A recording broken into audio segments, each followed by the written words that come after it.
আসসালামু আলাইকুম বন্ধুরা। এই এক অসহায় ভাই আমার কাছে আইসা কয়, ভাই আমার হাফ প্যান্ট ছিঁড়ে গেছে, আমার শার্টও নাই কে। বললাম যে ভাই তাহলে আমি কী করবো, আমিও তো গরিব মানুষ, আমার লগেও তো পয়সা নাই। কয় আমার একটা হাফ প্যান্ট কিনে দাও, একটা শার্ট কিনে দাও। পরে বললাম যে ঠিক আছে চলো, হাফ প্যান্ট আর একটা শার্ট লাগে তো, তোমার আমি হাফ প্যান্ট আর একটা শার্ট আমি কিনে রাখতেছি। পরে নিয়ে গেলাম ভাই দোকানে। দোকানে আসার পর দোকানদারে বললাম, ভাই আর একটা ভালো দিকে একটা প্যান্ট দাও আর একটা শার্ট দাও। প্রথমে একটা প্যান্ট দেখাইলো, ওটা পছন্দ হলো না। তারপর আরেকটা দেখাইলো, ওটাও পছন্দ হলো না।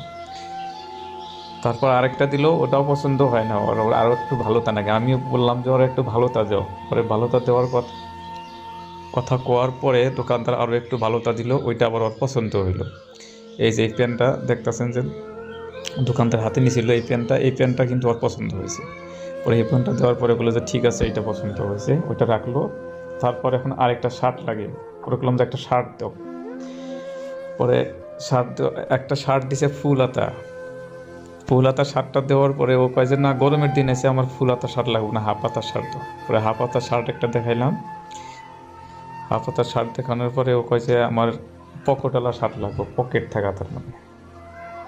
তো পরে আরেকটা শার্ট দেখাইলাম, বললাম যে পকেট থাকা একটা ভালো কোয়ালিটির শার্ট দাও। পরে একটা ভালো কোয়ালিটির, গরমের দিন যেহেতু কটনের শার্ট দিল, শার্ট আর হাফ প্যান্ট দুইটাই ওর কিন্তু সুন্দর পছন্দ হয়েছে।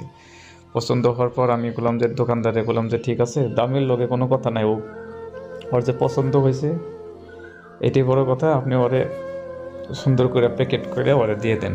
তারপর আমি পয়সা কত হয়েছে, দাম কত দেন লাগে আমি আপনাদের দিয়ে দিবনি। পরে দোকানদার ভাই সুন্দর করে প্যাক করে ঠোঙ্গার ভিতরে পরে আবার হাতে দিল। ও কিন্তু অনেকটাই খুশি। আর ওর খুশি দেখে কিন্তু আমিও অনেকটাই খুশি, আমারও অনেক শান্তি পেলাম। মানে ওর এই কাপড় দুইটা কিনা দিবার পাই আমি, যেহেতু একদম অসহায় মানুষ, মানে ভালো করে হাঁটতেও পারে না, এরকম করে অন্যের কাছে মানে চায় চিন্তা খায় বা চলে। পরে ও আবার কাপড় কিনে দেওয়ার পর আমার জিজ্ঞাসা যে ভাই তোমার বাড়ি কোনে। বললাম যে আমার বাড়ি অভয়পুরি। অভয়পুরি একটু দক্ষিণ দিকে। কয় তোমার লগে কি আরো দেখা হবো কোনো দিন। বললাম যে জানি না, আল্লাহ চাইলে কিন্তু তোমার লগে আবার অন্যদিন দেখা হইতেও পারে। ওরে কাপড় কিনা দিলাম, খুশি হইয়া কিন্তু গেল গা।